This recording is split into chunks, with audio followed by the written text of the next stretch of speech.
1864. Voice from the dead. What? Nothing. You know, I can almost play this.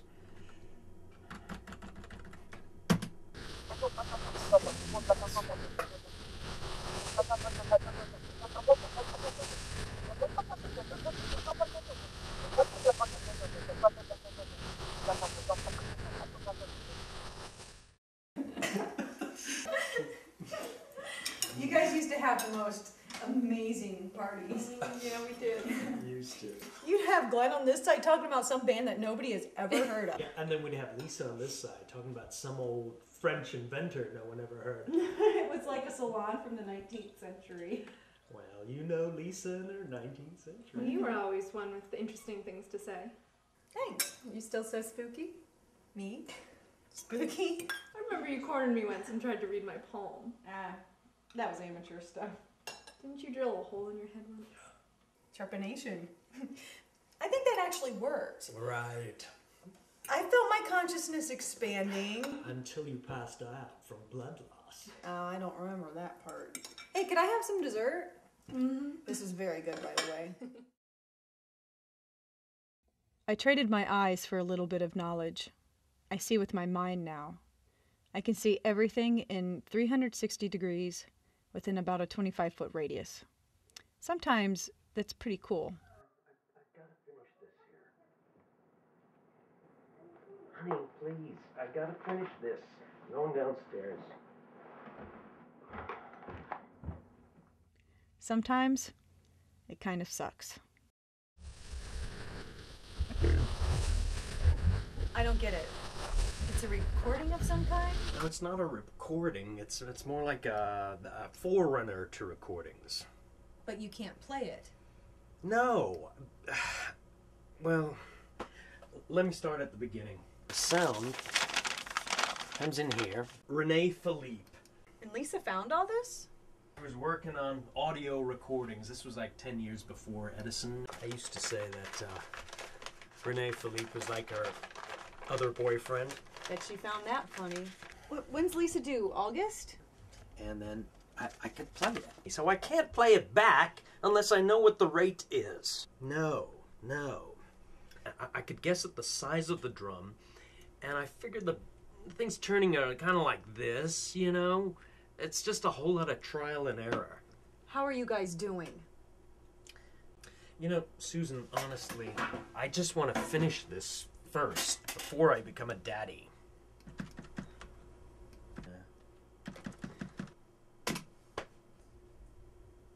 What?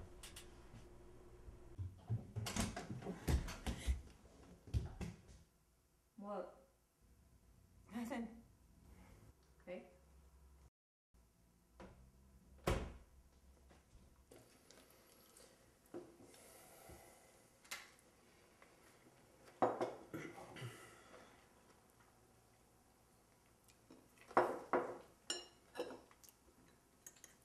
So, any luck? Nope. What I heard this morning almost sounded like a human voice. Almost. Almost.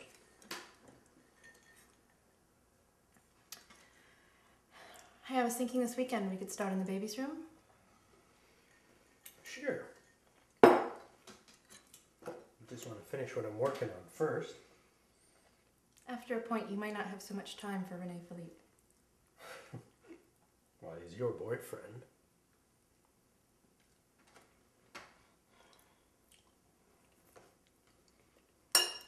This is really good, Lisa. Mm-hmm.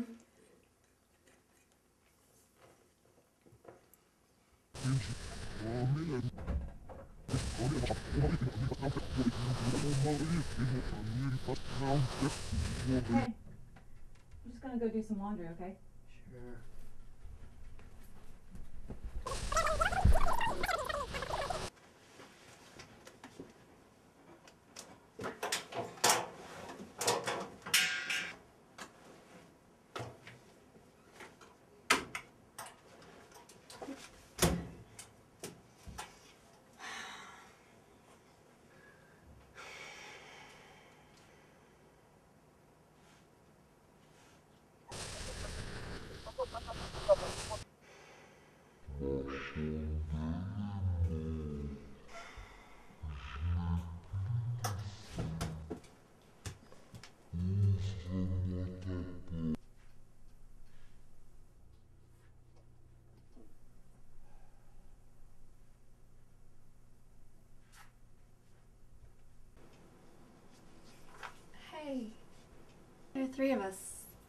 different floors.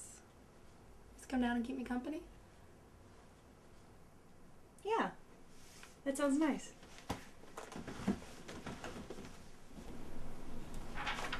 So what are you reading? Oh, there was a lot of spiritualist activity in this area in the 1800s, so your library has a pretty good collection of original writings. You know, Rene Philippe was something of an occultist. Really? Yeah, this is back when they were discovering radio waves, electromagnetism, what have you. And they thought one of these forces is bound to be the soul. So here you've got this really brilliant scientist who spends his nights trying to contact his dead mother. I once had a cell phone that picked up voicemails from the dead, Oh. but it was when cell phones first came out, so it was just these dead Wall Street guys. You know, Rene Philippe also had this really wonderful, doomed, tragic love affair. Oh, do tell. Well, he loved this woman named Veronique. She was the daughter of a wealthy baron whose family had fallen on hard times. And Rene Philippe had money. Well, he did have, but he spent it all on his experiments, on his mother's tombstone. And she left him for that? Well, she had consumption. Oh, no 19th century love story would be complete without it. I got to read the original correspondence. It's full of the most beautiful language. She loves him. She loves him. She loves him, but if she can't afford the medicine, she'll die. And she left him? All this time, he's professing his love and asking for just a few more days. And then he's telling her she should just go find somebody to take better care of her. She left him. She left him. For a duke, took her to someplace warm. He died penniless in a flop house in the Latin Quarter. I'd imagine it sounds more romantic in the original French. It's more romantic when you're 22. So I have to ask, did you and Glenn ever date? Me and Glenn? No. No. When I met Glenn, I was still listening to my dad's Gordon Lightfoot tapes. Such a music snob. Yeah. Plus, I thought that there was no way that this guy would ever be tied down. Cut to 10 years later, and here I am, carrying his child. So are you nervous? Everybody's nervous at a time like this. All my friends are having babies now. Seems like there's always some sort of an issue. Yeah, like what? My friend Julie had this thing where she's basically allergic to the baby. She couldn't keep down solid food for like 3 months. Hey, can I give you something?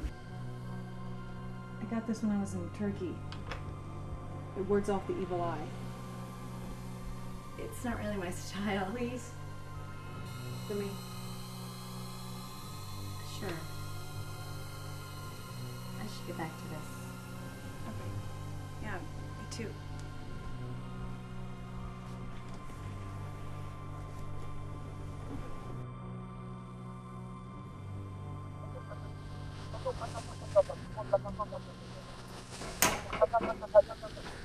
Glenn, can you shut that off?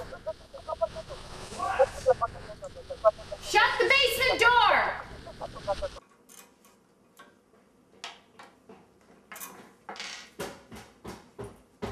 I didn't open it!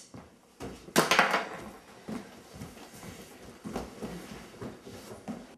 been out here getting ready for this baby, and you've been down in that basement all day. Look, this is very, very important. No, it's not important. Yes, it is. I'm doing it for you and the baby. You're doing this for yourself.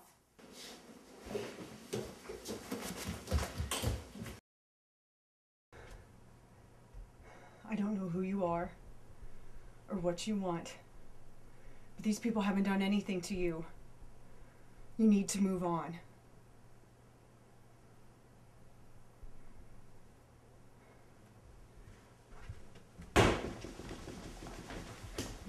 Lisa, are you okay? Fine. I'll be fine. Glenn went to bed.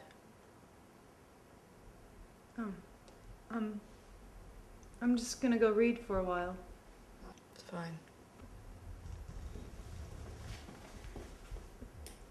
Look, you don't have to face this alone. Thanks, Susan.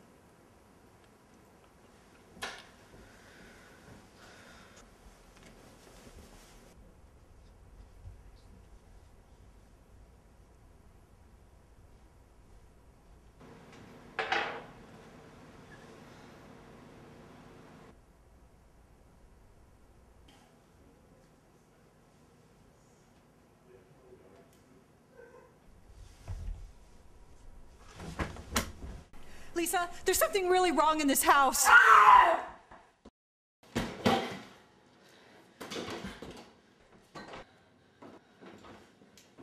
Will, what the hell are you doing? Can I get this knife from her, please?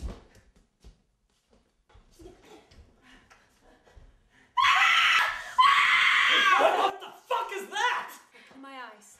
Lisa, look into my eyes. Look in my eyes. Did you bring that thing in here? It's not mine. I think it has something to do with the recording. I'll destroy the recording. I'll throw all the gear out. No, you need to play it. Listen. You're in Paris. You're turning the drum. How fast are you turning the drum? How fast? How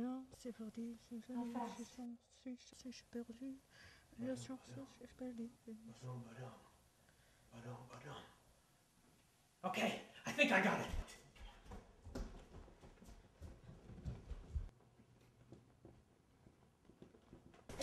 Come on. All right. Okay, we gotta enter the speed.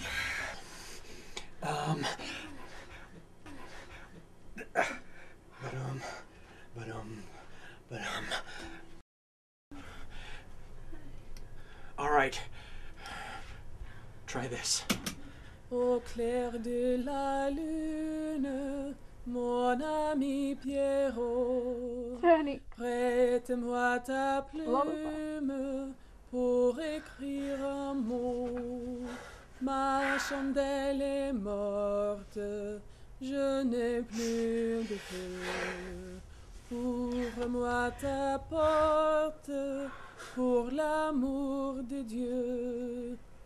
Au clair de la lune, Pierrot répondit, je n'ai pas de plume, je suis dans mon lit. Va chez la voisine. Renee Philippe crossed heaven and hell just to hear his lover's voice one more time. Some people have a hard time moving on.